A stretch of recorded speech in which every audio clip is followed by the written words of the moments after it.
they have something to teach you. And I'd call them up, and it would be that person, which was just... Was that person expecting you?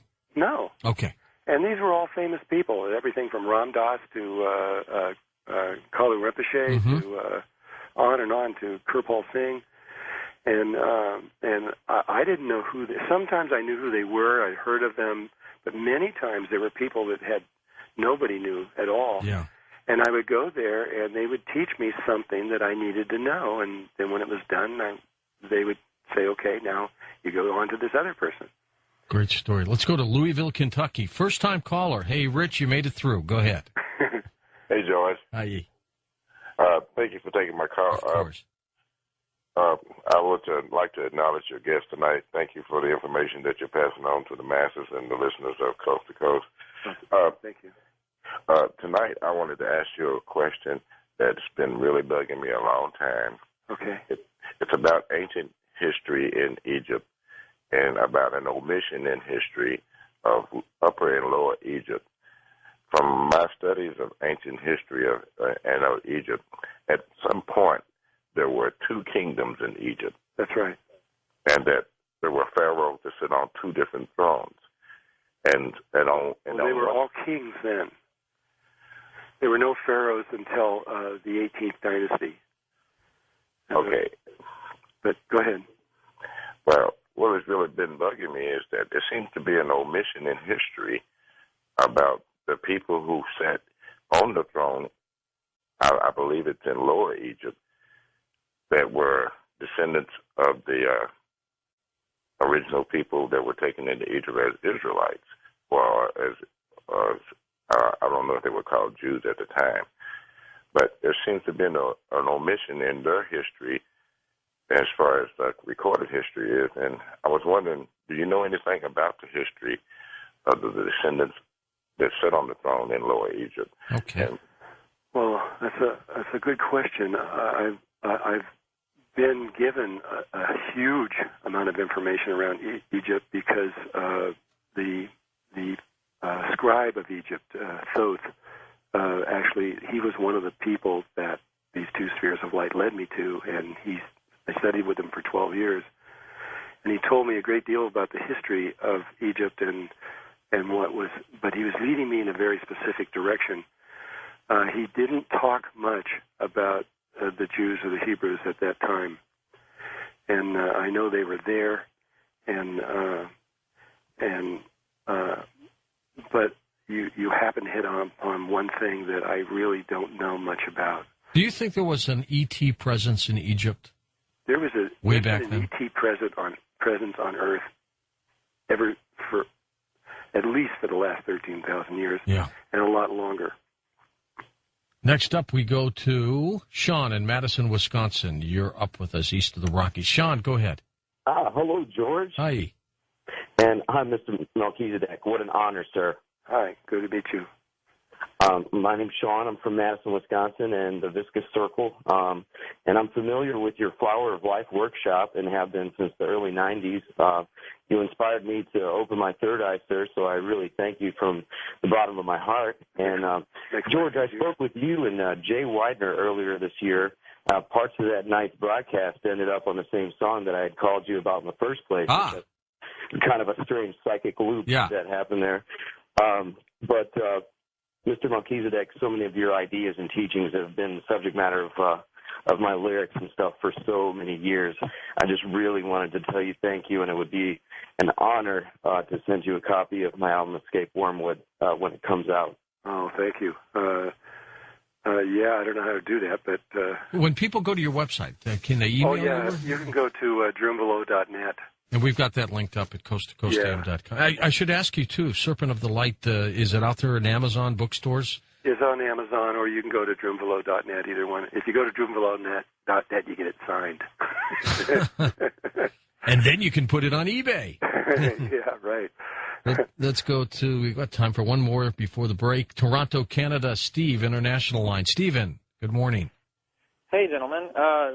Wow, what a great honor it is to talk to you, Drunvalo. I've got your Ancient Secret of the Flower of Life book. Excellent work. Super. But my question for you was, for some time now, I've been thinking about how much of an amazing coincidence it is that we can even have a total eclipse of the sun at all. And, whenever I look at, pictures of it, I think it just strikes me as such a spiritual thing to behold. And I was wondering what your thoughts are on the total eclipse and what, impact or message it has for humanity in general. Well, it's just such an amazing thing. Every eclipse is a syncing between a lining up between the Earth and the Moon and the Sun, and throughout time, it doesn't even matter which ancient culture you talk about. These things are all considered significant.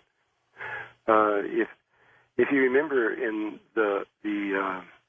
I'll take this a step deeper, and that is where I mentioned earlier in the program where inside the energy field around the human body there was a sphere, two spheres that were exactly the size of the Earth and the Moon.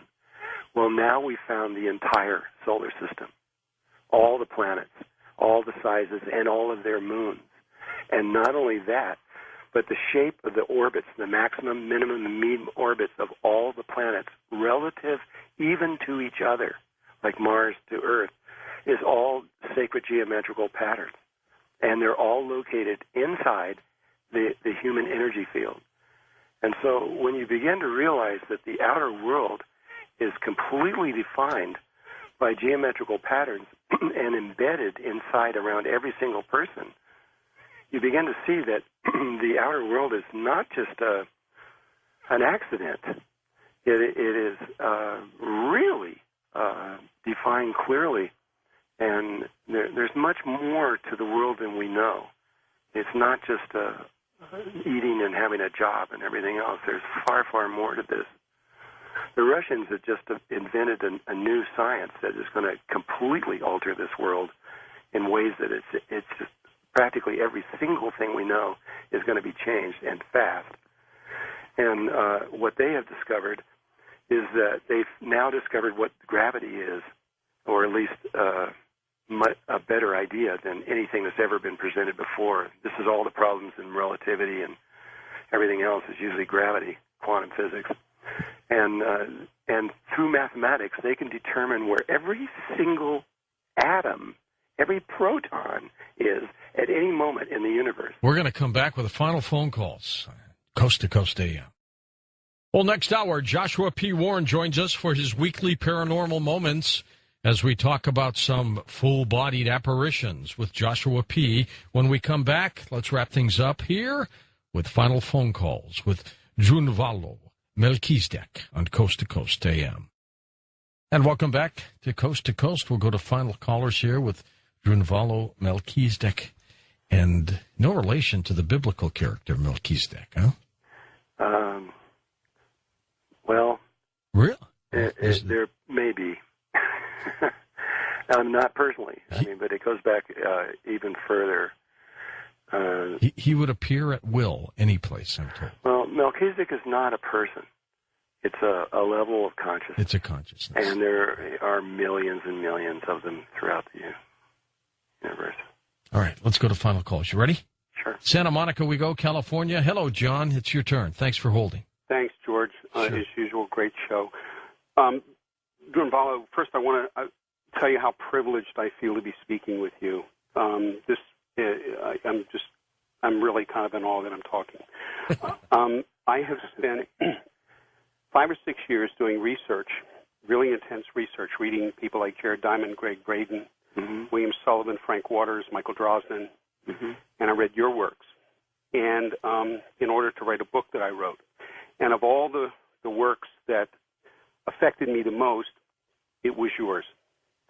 I found your book, the whole treatment of sacred geometry, the tree of life, Platonic solids, the nature of the golden mean, the inner architecture of life and truth, to be literally at the heart of the universe.